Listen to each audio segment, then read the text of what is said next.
Public programmes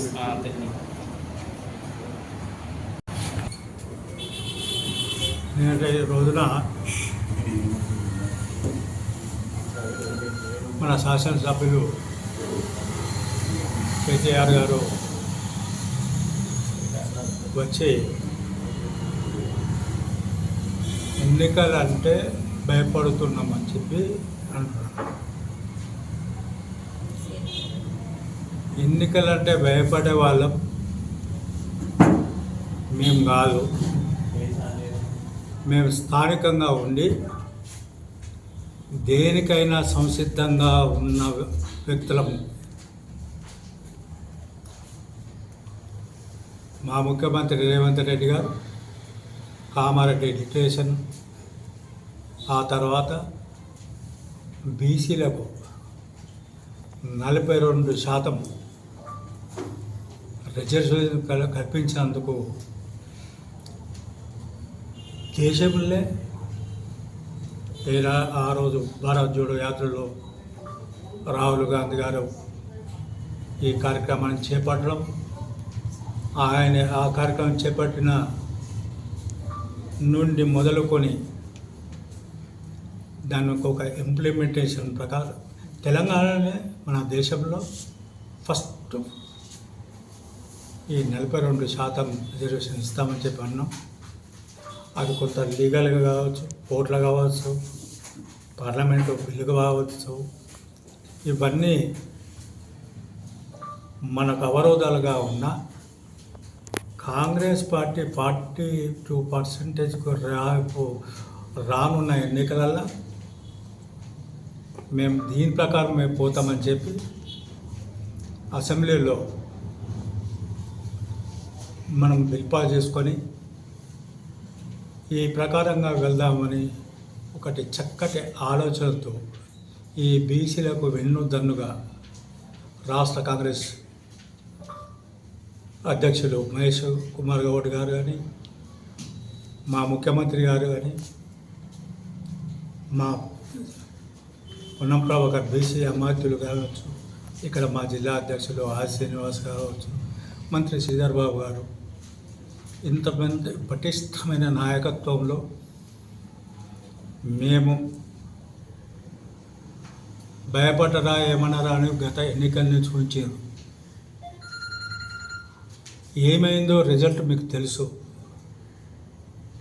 ఇవాళ అధికారంలో మేము వచ్చినాం, కానీ ఇంకా మేము అధికారంలో ఉన్న భ్రమలు మీరు ఉన్నారు, ఇంకా మీరు తేరుకుంటలేరు. ఇప్పటికే 18 మాసాలు అయింది. తేరుకోండి బ్రదర్, ఇంకా తేరుకోకపోతే ఎట్లా? సిస్టర్ ఏమో దీనికి మద్దతు అనబట్టే నువ్వు బీఆర్ఎస్ ఆర్గనైజ్ ప్రెసిడెంట్ అవుతుంది, ప్రతిపక్ష నాయకుడు కేసీఆర్.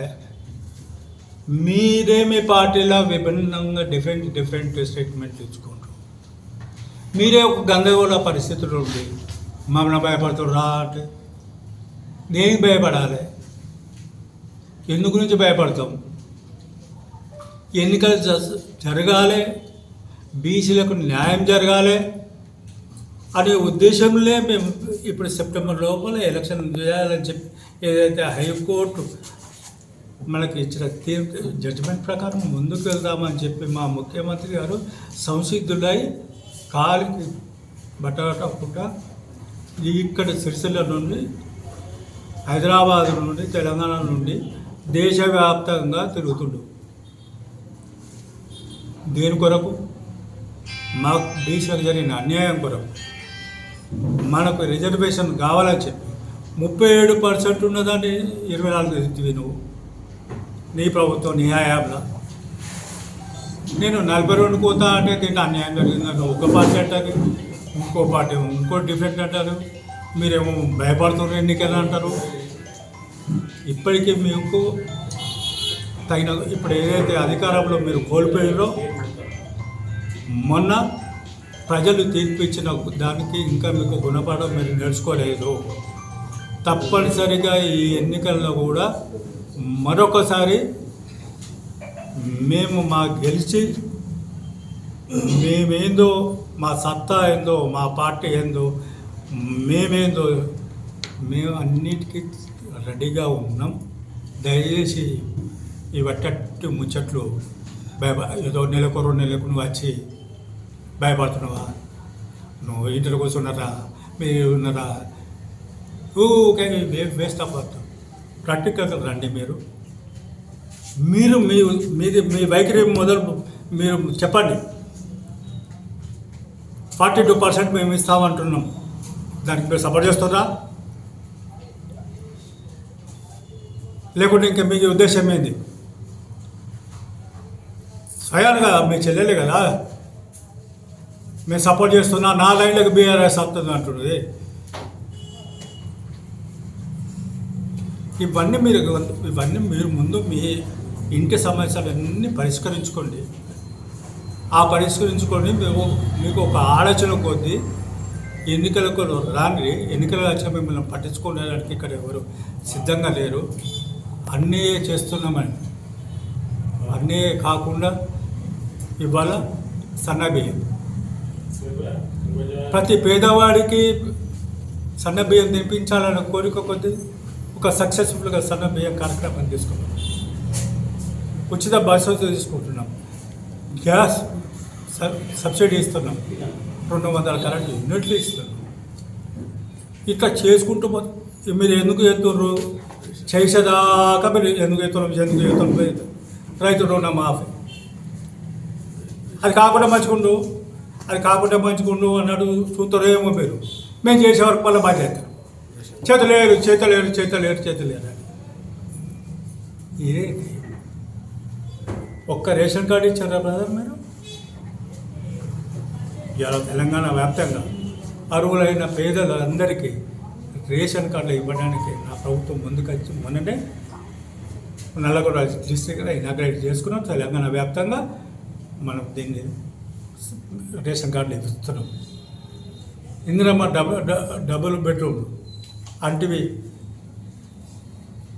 అత్త ఏడవనుకుంటుంది, అల్లుడు ఏడవంటాడు, బేక అత్త ఏడుంటుంది, గొర్రె అత్త ఏడుంటుంది, అన్ని మాట్లాడుతుంది చెప్పి మీరేం చేసేరు. కానీ ఇలా మా ముఖ్యమంత్రి రేవంత్ రెడ్డి గారు చెప్పకుండా చేసుకుంటూ పోతుండు. ఒక ఛాలెంజ్లో పోతున్నాం. ఉన్న డబ్బులన్నీ మొత్తం నాశనం చేస్తే అప్పుల పాలు చేస్తే అయినా ఇన్ని అప్పులున్నా మన పేదలకు న్యాయం చేయాలి, పేదలకు మనం చేయాలి అనే తపన కొద్ది మనం ముందుకు వెళ్తున్నాం. ఈ దశలో కొన్ని మంచి పనుల కన్నా సదుద్దేశంగా మీరు మంచి చేసేది అనేది అన్న కనీసం మాట్లాడండి. అది కూడా విడిచిపెట్టి ఈ వట్టి వేస్ట్ ఆఫ్ ఈ మాటలు ఇవి మాట్లాడుతూ కాలయాపన చేసుకుంటూ విమర్శించుడే మా పని అనుకొని చేస్తే అది మీ విజ్ఞతకే వదిలిపెడుతున్నాం. దయచేసి ఆలోచించండి. ప్రజలు మా వైపు ఉన్నారు. ప్రజలకు అండదండగా మా ప్రభుత్వం ఉంది. తప్పనిసరిగా ఈ ఎన్నికల్లో విజయం సాధిస్తామని చెప్పి తెలియజేస్తున్నాం.